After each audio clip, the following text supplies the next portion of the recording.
la realidad es que vemos que en todo el mundo hay esta coincidencia. Los países que tienen un nivel de vida superior son países donde se lee más.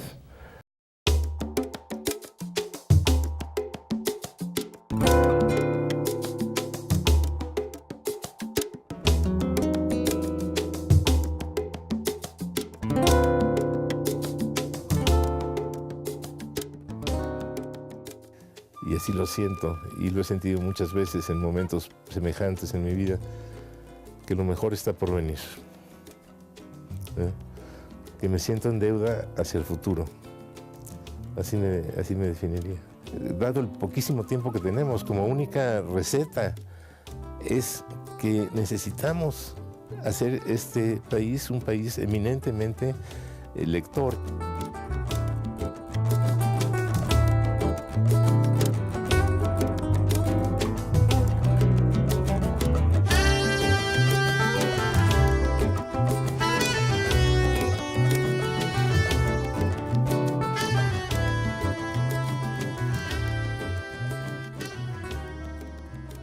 Bienvenidos al programa Ser Maestro, Historias de la Identidad Profesional. Este es un proyecto de la Universidad Pedagógica Nacional que nos muestra las trayectorias de diferentes educadores de nuestro país y de otros lugares del mundo. En esta ocasión tenemos el placer, el gusto de recibir al maestro Felipe Garrido. Bienvenido y... Muchas gracias. Y bueno, nos gustaría que nos expusiera precisamente esta perspectiva que usted tiene sobre el fomento del lector en nuestro país. Yo creo que hemos hablado muchísimo sobre la necesidad de fomentar la lectura. Seguimos hablando de fomentar la lectura y rara vez nos acordamos de que junto con la lectura va la escritura. Que la escritura es tan importante como la lectura y que hay que fomentarlas juntas. No se puede, es un desperdicio pensar en fomentar solo la lectura y no la escritura. En el siglo XIX estas dos asignaturas eran asignaturas separadas. Había un salón para aprender a leer y después había otro salón, se consideraba un grado más avanzado, en donde menos de la mitad de los alumnos que habían aprendido a leer recibían esa otra enseñanza, ese otro aprendizaje de la escritura. En estos días se hace al mismo tiempo, se considera que es injusto que una persona no pueda escribir y no pueda leer. México fue un país analfabeto hasta mitad del siglo XX y ha conseguido alfabetizarse en una forma casi completa en los últimos 20 años del siglo XX. De 1980 a 2000 llegamos a las cifras actuales de más o menos un 7% de analfabetos en el país.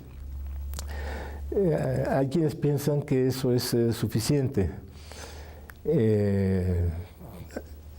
Debemos destacar que esto se consiguió en esos últimos 20 años del siglo XX gracias a nuestro sistema educativo. Fueron nuestras escuelas y nuestros padres de familia y nuestras autoridades educativas y los alumnos los que hicieron posible esto que yo pienso que es una verdadera hazaña por la forma desorbitada en que la población creció durante la segunda mitad del siglo XX.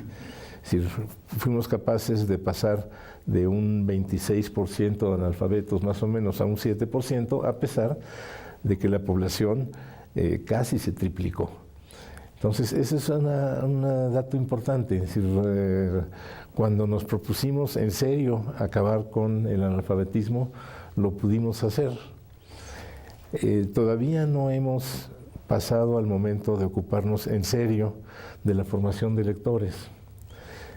Tenemos una gran cantidad de programas que yo llamo periféricos, porque no están dentro del quehacer cotidiano de la escuela, sino que se manejan como auxiliares que llegan de otros lugares, a veces incluso lugares ajenos a las instituciones educativas. Aprovechando precisamente este tema que usted ahorita nos está presentando, me surge una inquietud. se cuestiona este asunto de la formación de lectores. Yo creo que precisamente nos llevaría a la pregunta, ¿qué entendemos por lectores? Sí, nuestro sistema educativo forma 30 alfabetos no lectores por cada 4 lectores. Esa es la proporción en que nuestras escuelas producen lectores y alfabetos, porque es gente alfabetizada, es gente que puede leer y escribir, pero los llamamos alfabetos no lectores porque si no es por obligación, por razones de trabajo o de estudio, esta población no lee nada. Si, llamamos lectores a quienes, además de leer todo lo que deben leer por obligación y por gusto, leen por el gusto de leer. Llegan a colaborar en la formación de lectores. Todas esas actividades son bienvenidas, son benéficas, ayudan a mejorar nuestra calidad de lectura, pero no van a resolver el problema del país de tener más lectores, porque hay una enorme desproporción entre la gente que puede participar en esas actividades y el tamaño de la población que está puesta en las escuelas, sin contar el tamaño de la población que ya pasó por la escuela y que no quedó formada como lectora. Maestro Felipe. Han convertido la lectura en una necesidad personal. Necesitan leer y leen prácticamente todos los días. Eso es lo que estamos llamando ahora un lector. Un lector es alguien que dedica parte de su tiempo a la lectura. En sus obras, maestro, un concepto bueno que usted ha desarrollado, esta noción de lector autónomo, creo que precisamente es parte de esto que nos está explicando. Que ya no necesita la guía de otra persona para ir encontrando las siguientes lecturas que va haciendo, ¿no? Un lector que ya se mueve en el mundo de los libros con independencia, con autonomía. Él va decidiendo qué cosas sigue leyendo, tiene un interés, como dije antes, personal en la lectura. Pensemos en que si nuestro sistema por cada 4 lectores produce 30 alfabetos no lectores, ahí se va acumulando una enorme población de gente que está alfabetizada pero que no es lectora y que sería el blanco para todos estos movimientos que se producen alrededor de la escuela y que buscan fomentar la lectura, ¿no? Pero nunca vamos a poder realmente tener una población mayoritariamente lectora si no queda esa tarea encomendada a la educación básica. Es decir, son los maestros de educación básica los que tienen que formar a los alumnos como lectores que buscan entender lo que leen y que son capaces de escribir con claridad y con corrección. No estamos hablando de formar, de que todos sean poetas o de que todos sean dramaturgos, por supuesto no. Pero cualquier persona que terminó de estudiar la educación básica debería estar capacitada para expresarse por escrito, para decir lo que piensa, lo que espera, lo que pide, lo que rechaza, lo que sabe, lo que cree, lo que imagina, poniéndolo por escrito, ¿no? Y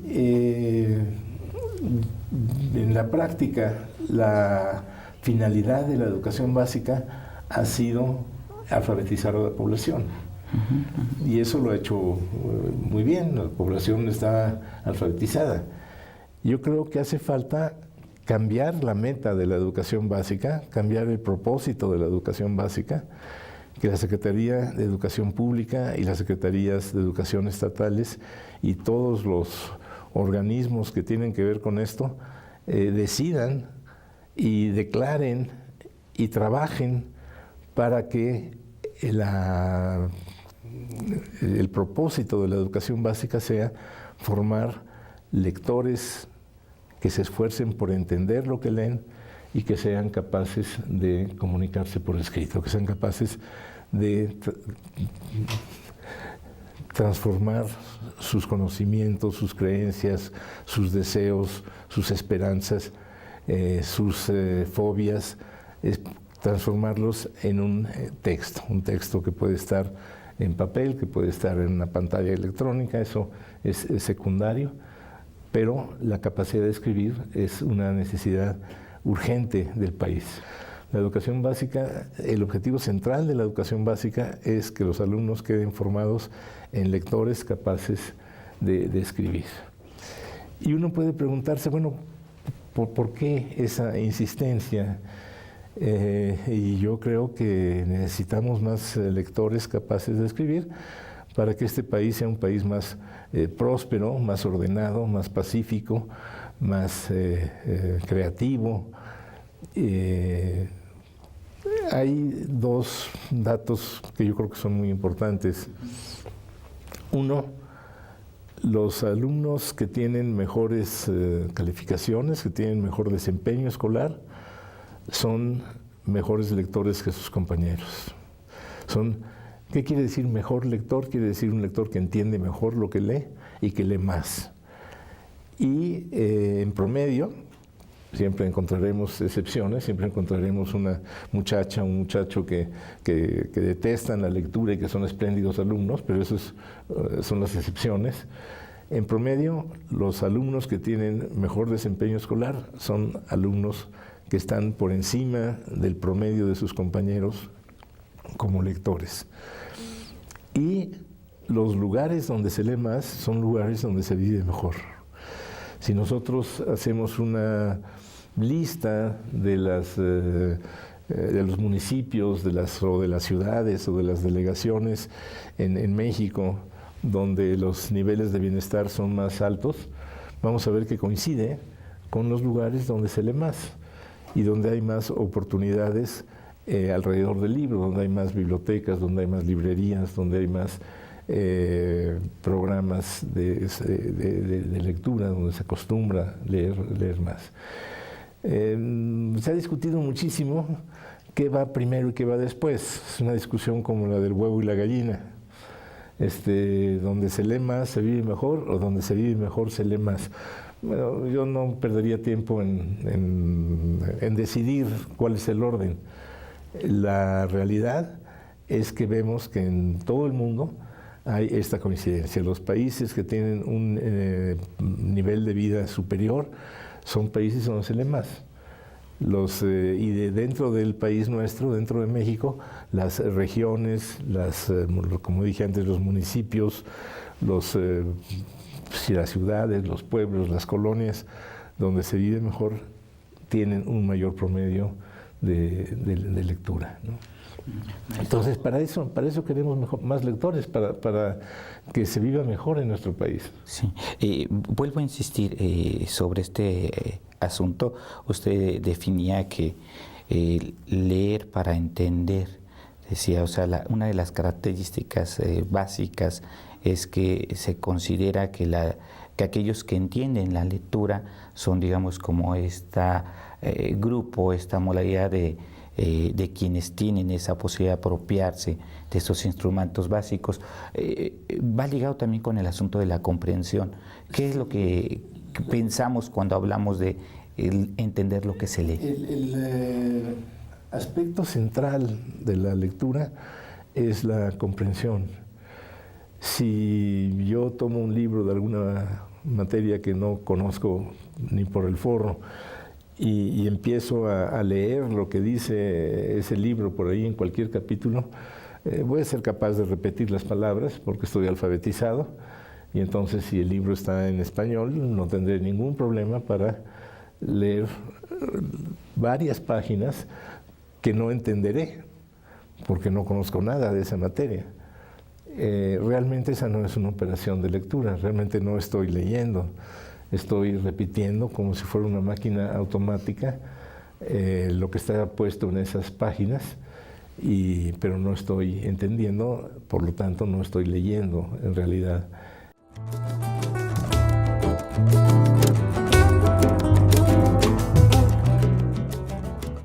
En algún tiempo, en Rincones de Lectura, cuando existió este programa,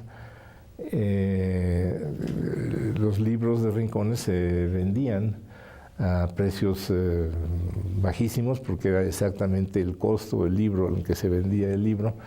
Se vendían en las ferias del libro, en un stand de Rincones de Lectura, y se vendían en la sede de Rincones de Lectura, en el Sur 124, creo que era la calle. La unidad de publicaciones. En la unidad de publicaciones.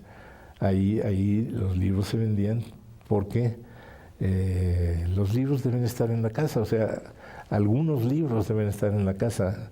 Por supuesto, en una biblioteca siempre va a haber más libros que los que cualquiera puede tener en su casa, y hay que aprender a ir a las bibliotecas. Es parte de la educación que los alumnos necesitan recibir, mientras antes mejor.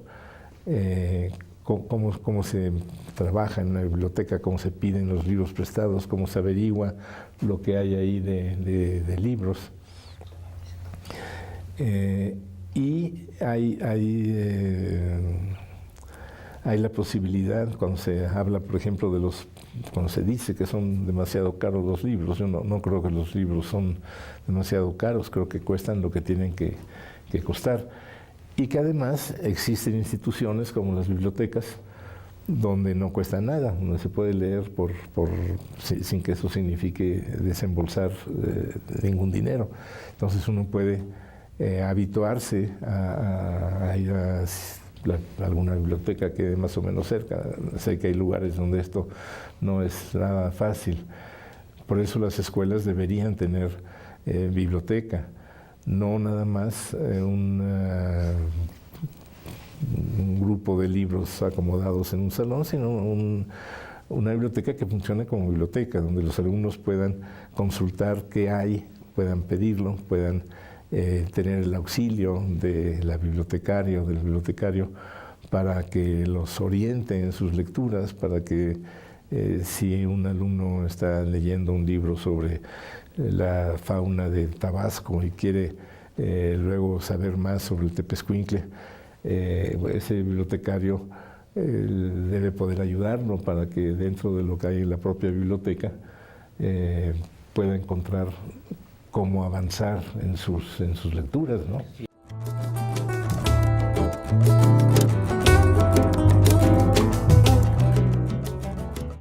Este programa precisamente que hace referencia al último, el programa de libros de Rincón, fue una propuesta excepcional en nuestro país y que incluso marcó pauta en América Latina.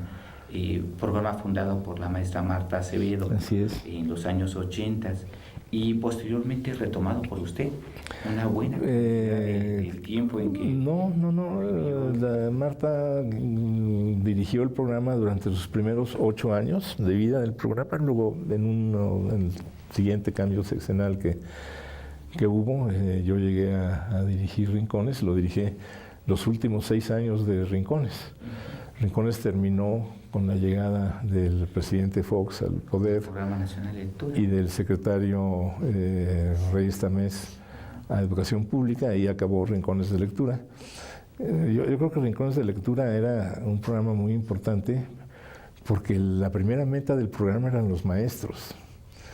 Y yo creo que en todos los movimientos estos que existen de lectura se olvida muchas veces a los maestros y se diseñan pensando en los alumnos. Pero si no hay maestros que sean lectores capaces de escribir, no vamos a tener tampoco alumnos que sean eso.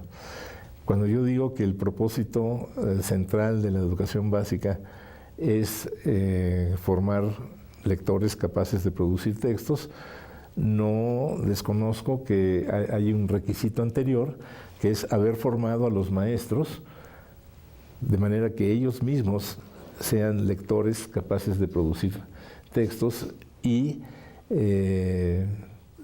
aunque a veces la gente no haya estado hasta ese momento muy cerca de la lectura, cuando comienza a entrar en ella, termina descubriendo lo que es la lectura y descubriendo que es una manera mejor de vivir. Y tengo un caso muy concreto. Marta Acevedo había mantenido Rincones de Lectura, estaba comenzando con el programa, para primaria. Se trabajaba de primero a sexto de primaria y fue mucho lo que se avanzó. El trabajo de Marta fue espléndido por los libros que editó y por la manera en que lo hizo crecer. Pero cuando yo dirigí el programa, traté de que creciera hacia secundaria y hacia preescolar, de manera que abarcara desde preescolar hasta secundaria. Y se consiguió en ambos casos. En primaria y preescolar había la ventaja de que hay una maestra o un maestro por grupo. Negociábamos con él. En el caso de la secundaria, donde los maestros están ya divididos por asignaturas, el asunto era un poco más complejo. Había que convencerlos a todos de que todos deberían ser promotores de la lectura, no nada más el de español, no, todos los maestros tenían que promover la lectura porque las asignaturas de todos los maestros se aprendían leyendo. Ahora, en preescolar, las maestras, porque básicamente son maestras las que atienden el preescolar, y muchos menos profesores que profesoras, estaban encantadas con el programa porque pensaron que se les iban a repartir los libros eran muy bonitos, sí, pero no repartimos libros de preescolar a menos que las maestras hubieran recibido una capacitación muy corta. Su versión más larga tenía 8 sesiones, se podía hacer en 4. Era un requisito que las maestras hubieran tenido su capacitación para que se repartieran libros en ese preescolar. Y empezamos a hacerlo y las maestras empezaron a interesarse. La mayoría de las maestras eran también madres. Entonces empezaron a interesarse no solo en la atención de sus alumnos, sino en la atención de sus hijos. Y la lectura entonces pasó, en muchos casos, de la escuela a la casa. Y en muchos casos también, esas maestras empezaron a preguntar si no había libros para ellas, porque estaban muy bien todos los libros para los niños, pero ellas empezaron a tener también la inquietud de leer. Y decían, bueno, ya esos libros ya los leímos, ahora hay libros para nosotras. Y hubo apoyos al programa por parte de la propia Rincones de Lectura, en que se empezaron a repartir libros para las maestras, para que las maestras leyeran ya no únicamente los libros infantiles, sino libros para adultos, libros para lectores de cualquier edad. Y yo diría que en general se consiguió que las maestras, la mayoría de las maestras, se interesaran en esa actividad que no la habían practicado antes porque no la conocían. O sea, a veces es decir, no ser lector no es ninguna culpa. No ser lector no demerita a nadie. La mayor parte de las veces quienes no son lectores no lo son porque no han tenido nunca la experiencia de que alguien los acerque a la lectura.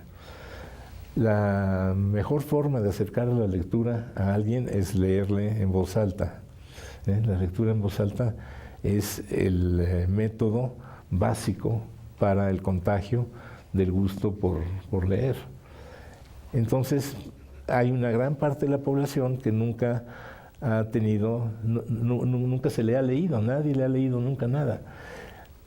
A veces es más grave, porque hay una parte también no pequeña de la población a quienes nadie le ha contado nada.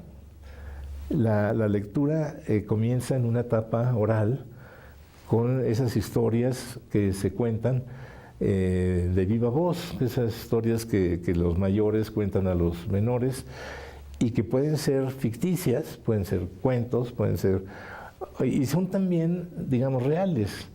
Es decir, cuando unos padres de familia hablan con sus hijos sobre ciertos momentos de la historia del país o de la historia universal, sobre los grandes inventores, sobre los inventores de todos esos aparatos que nos rodean en la casa, sobre los médicos que ya en el siglo XX descubrieron la penicilina y luego otros antibióticos que han, entre otras cosas, han hecho que la población del mundo aumente en una forma que no era previsible sin esas armas contra la enfermedad, ¿no?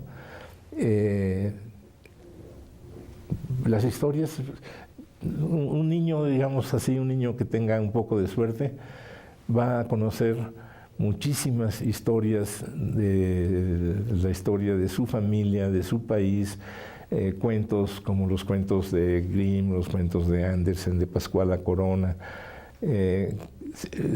Alguien se los va a contar antes de que él descubra que están puestos en los libros. Para ser lectores, entonces tenemos múltiples vías. Digamos, precisamente nos platicaba de esta experiencia de Libros del Rincón y cómo las maestras empezaron a demandar otros textos a partir del propio programa que estaba pensado para niños. Y esta otra parte que nos explicita, maestro, esta experiencia que muchos han tenido en torno a familias donde el relato, la palabra, la oralidad tiene un papel muy importante. Me viene a la mente precisamente su propia experiencia con su abuela materna, Guadalupe Reyes. Sí, esa es. Y antes de hablar de mi abuela, que me parece muy justo que hablemos de mi abuela, es un homenaje que se merece, pero muchos de ustedes deben haber visto a Heraclio Cepeda. Si no lo han visto, búsquenlo en YouTube, búsquenlo donde esté. Heraclio Cepeda mientras vivió fue el cuentero más importante del país. Era una delicia oír las historias de Heraclio. Y con frecuencia le preguntaban, cuando daba pláticas, contaba cuentos frente a la gente, al final por ahí alguien le preguntaba cómo había comenzado él a contar cuentos. Y Heraclio decía que cuando él era niño, en Tuxtla Gutiérrez, donde vivía, era una familia muy grande, la de Heraclio, porque estaban abuelos, primos, tíos que vivían más o menos juntos. Y las sobremesas eran muy largas. Las sobremesas eran muy largas, había gente de todas edades alrededor de la mesa y se alargaban las sobremesas porque empezaban a contar historias. Empezaban a contar historias muchos miembros de la familia de Heraclio. Y Heraclio advertía que había una única regla en esas comidas. Era una regla de madera, medía unos 50 de largo, y se usaba para pegarle en la cabeza al que preguntara si era verdad lo que estaban diciendo. Es decir, en las historias todo es realidad. Hay eso que llamamos la realidad de la ficción, es decir, que los animales hablan, las alfombras pueden volar, hay fantasmas, hay muchas cosas que no aceptamos en la realidad tangible en la que vivimos, pero que para poder disfrutar de la literatura, del cine, del teatro, necesitamos aceptar, ¿no?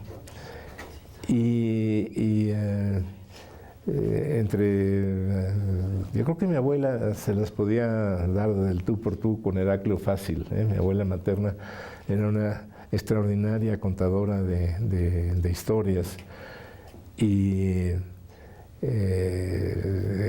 nos leía en la calle, en la mecedora, y se ponían a tomar el fresco en la tarde, esto era en Torreón, y ahí ella leía y nosotros lo oíamos. Cuando nosotros vivíamos en México, mis hermanas y mis padres y yo, durante el año nos escribía cartas separadas para cada quien, lo que nos obligaba a nosotros a contestarle. Y ahí estaba mi madre para asegurarse de que lo hacíamos, porque a veces podíamos flojear a alguno de nosotros. En la formación de lectores a veces hay que imponer, hay que obligar, hay que... No se puede pensar que todo sea por pura voluntad. Entonces, cuando la abuela nos escribía, mis hermanas y yo teníamos que contestarle, y si no lo habíamos hecho 2 días después de que la carta había llegado, mi madre comenzaba a ponerse seria, hasta que en algún momento nos decía, ahí te quedas sentado y le contestas y ya luego te vas a hacer lo que quieras. Pero donde se iguala con Heraclio, mi abuela, es que cuando cenábamos ahí en Torreón, en una mesa inmensa donde éramos como 20, porque mis tías eran muy productivas, tenían un montón de hijos todas, la abuela ya no podía leernos, entonces empezaba a contar historias de su vida, muchas de ellas. La que más nos gustaba era la de la muerte de su abuela, de la abuela de la abuela, porque esa señora se murió 2 veces. Y doña Guadalupe Reyes, mi abuela, nos contaba que hubo por allá por 1918, la fecha la averigüé después, pero que hubo a principios del siglo una gran epidemia de gripe española que afectó Durango, donde ellos vivían, y un día la abuela quedó tiesa y entonces la echaron a una de las carretas que pasaban por las calles para recoger los cadáveres, porque había tantos muertos que no había tiempo de enterrarlos con ceremonias a cada uno. Se los llevaban al panteón, los tiraban en unas fosas comunes y regresaba la carreta a recoger más muertos.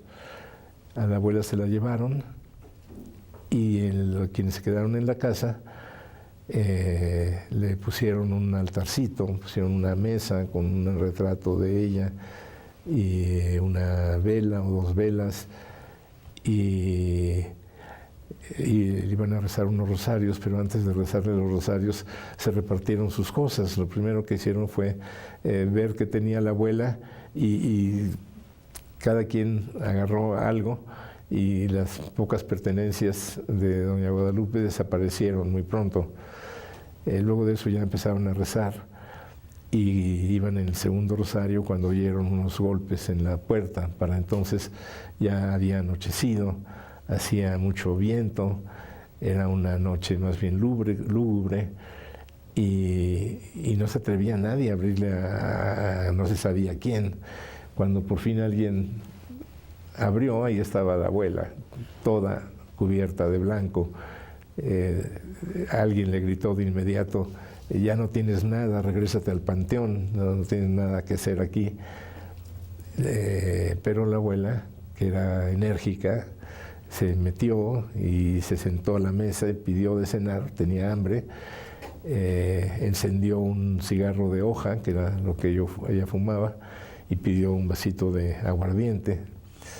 Y les contó que ella había quedado con un ataque de catalepsia y que había salido de su estado de rigidez cuando la echaron a la fosa común junto con los otros muertos, pero quedó medio debajo de otros cadáveres, entonces le costó trabajo salir y para cuando salió ya los carretoneros habían regresado, entonces tuvo que regresar caminando del panteón y lo que traía era polvo del camino, pero se veía blanca. Esa historia nos gustaba tanto que cada vez que la abuela terminaba, nosotros se lo volvíamos a pedir. Decíamos, a ver, otra vez, abuela, otra vez, abuela.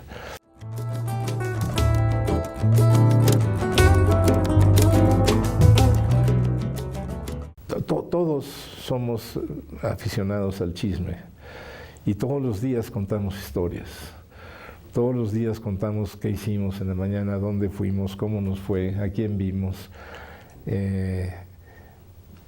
Algunos las cuentan mejor que otros, algunos las adornan, les inventan de pronto por ahí algunos detalles que no son ciertos, pero que da igual, le quedan muy bien a la historia.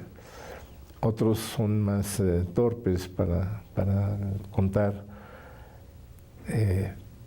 pero todos deberíamos mejorar nuestro estilo de contar las historias que nos han pasado o que hemos leído o que hemos visto en la televisión o leído en el periódico.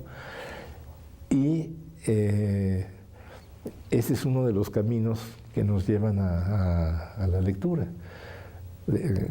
Pero alguien nos tiene que acercar a la lectura, alguien nos tiene que descubrir que muchas de las historias que disfrutamos contadas vienen de un libro, están puestas en libros.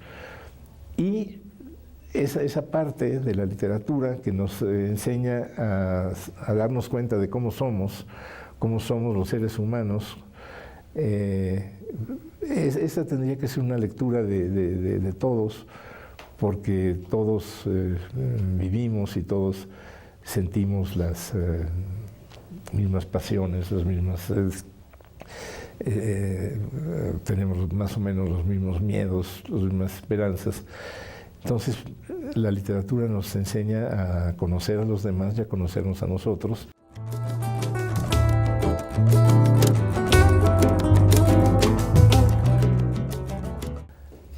Hablamos de la lectura por placer. Yo diría que tenemos que hablar de la lectura y la escritura por placer, pero tendríamos que hablar también del estudio por placer.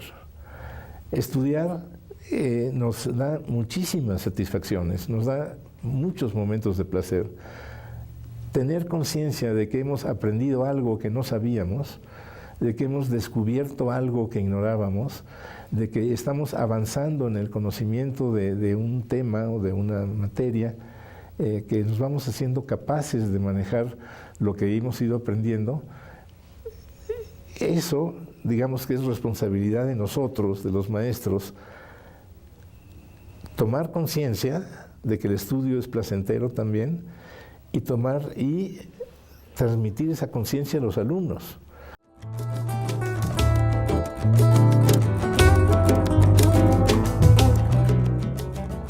Maestro, gran parte de su obra ha sido orientada precisamente a este tipo de reflexiones basadas en su propia experiencia como escritor, pero también de sus vivencias familiares, en sus vivencias como docente, como funcionario público. Precisamente lo que nos viene comentando va muy relacionado con esta obra que se llama El buen lector no nace, se hace. Es decir, esta importancia de intervenir, de influir precisamente para que se vaya generando este gusto, este placer por las diferentes disciplinas, no solamente por la literatura. Me gustaría precisamente en este otro momento que nos pudiera hacer mención del trabajo que ha hecho usted con los promotores de lectura. O sea, un espacio muy importante ha sido el trabajo en educación básica, pero otro espacio donde usted ha influido mucho es precisamente en la promoción de la lectura con personas que desde la biblioteca lo han hecho, por ejemplo con el Programa Nacional de Salas de Lectura, que es una experiencia muy rica y que va más allá, que trasciende el ámbito áulico. Sí. Yo tuve la suerte de que cuando dirigía Rincones de Lectura, las publicaciones del Conaculta las dirigía a Alfonso de María y Campos. Y un día me habló de María y me dijo: ven acá porque te quiero enseñar algo que me encontré. Y lo que se encontró era una pequeña bodega donde había 180 colecciones de libros para secundaria, paquetes muy bien armados con una enciclopedia y libros sobre algunas asignaturas y libros de literatura, diccionarios. Estaba muy bien armado cada paquete. Esos paquetes los había armado Roger Díaz de Cosío en el momento en que era secretario de Educación Fernando Solana, y Roger era uno de sus asesores más cercanos. Hicieron no sé cuántos paquetes, 1000 o 1500, y los repartieron en un grupo de secundarias, y esos 180 se habían quedado, ya no habían alcanzado a repartirlos, había venido el cambio de gobierno y ahí estaban los libros. Entonces yo le propuse a Alfonso que fuéramos al Hijo del Cuervo. El Hijo del Cuervo es el bar que tenía el segundo bar que tenía Alejandro Aura en Coyoacán. El primero había sido El Cuervo, luego le habían pedido local, se había cambiado al lado y le había puesto El Hijo del Cuervo. Y ahí los sábados, de 12 a 2, Alejandro, junto con Arturo Beristain y Carlos Carranza, de 12 a 2 leían en voz alta a los parroquianos, la gente que estaba tomando cerveza o café o lo que fuera ahí en El Hijo del Cuervo. Ellos les leían cosas. Y había una pared donde había un librero, y los parroquianos se podían llevar algún libro del librero, leerlo en su casa, y cuando terminaran de leerlo lo devolvían y entonces podían llevarse otro, sin ningún requisito. No hacía falta ni credenciales, ni listas, nada. Estaba todo confiado a la buena voluntad y a la honradez de los parroquianos. A mí me parecía extraordinario lo que hacía Alejandro Aura, porque era una manera de promover la lectura verdaderamente libre. Y lo que yo le propuse a Alfonso es que instaláramos en el país esa manera de trabajar. Con esas 180 colecciones fundáramos lo que llamamos salas de lectura, donde idealmente debería funcionar como funcionaba El Hijo del Cuervo. La gente no tenía que leer ahí, pero los coordinadores de la sala de lectura tenían y tienen la obligación, porque este programa sigue vivo, de abrir la sala una vez a la semana, por lo menos 4 horas. En ese tiempo la gente puede llegar, puede dejar libros, llevarse libros. Ahora sí se anotan, se ha burocratizado bastante el programa, es natural, pero sigue funcionando. Y se aprovecha ese tiempo para organizar algunas actividades. Se invita a algún escritor que vaya ahí a platicar con el grupo, se hace una lectura o se organiza un debate o se pasa una película que tiene que ver con la lectura. Las salas de lectura, que luego me tocó dirigir, porque yo estuve después en publicaciones de Conaculta, llegaron a ser 7,000. Actualmente creo que son un poquito más de la mitad, 3,000 y tantas. Me alegra mucho que sigan funcionando. Me alegraría más todavía que pudieran sacudirse algunas obligaciones burocráticas que actualmente tienen. Maestro, desafortunadamente el tiempo ha terminado. Me gustaría que pudiéramos cerrar con un tema muy polémico. Hubo un programa que fue denominado Lectura de Velocidad, impulsado por una asesora del Banco Mundial, Helena Bassi, y que en México se implementó como en otros países de América Latina. ¿Cuál es su opinión con respecto a esta propuesta? Un lector, en la medida que se va haciendo más experimentado, va aumentando su capacidad de lectura, su rapidez de lectura también.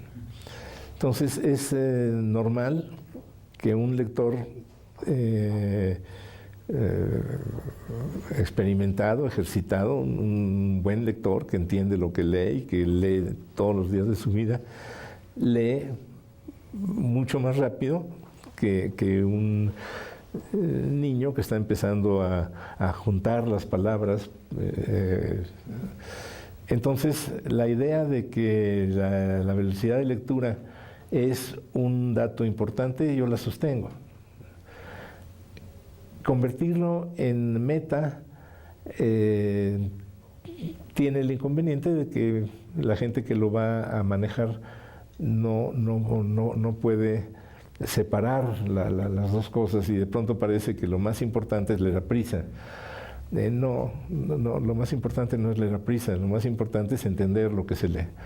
Eso es lo que cuenta de veras. Algo que no se ha acostumbrado a medir casi nunca. Luego llegan las pruebas de PISA y compañía, y donde sí se revisa esa parte, y entonces pues salimos muy mal calificados. Pero la velocidad de lectura es una consecuencia de un lector más desarrollado como lector, más preparado como lector. naturalmente va a leer más a prisa. Y puede ser un dato interesante. Puede ser un dato interesante, por ejemplo, medir la velocidad de lectura del grupo cada 2 meses o algo por el estilo y darse cuenta si está aumentando o no está aumentando, en cuáles alumnos aumenta, en cuáles no, pero no convertirlo en una meta. Tiene un fin. Maestro, pues hemos terminado el programa. A nombre de la Universidad Pedagógica Nacional agradezco el tiempo. Yo soy quien agradece esta oportunidad de hablar con gente que sé muy bien que está interesada en estos temas. Muchas gracias, maestro. Gracias.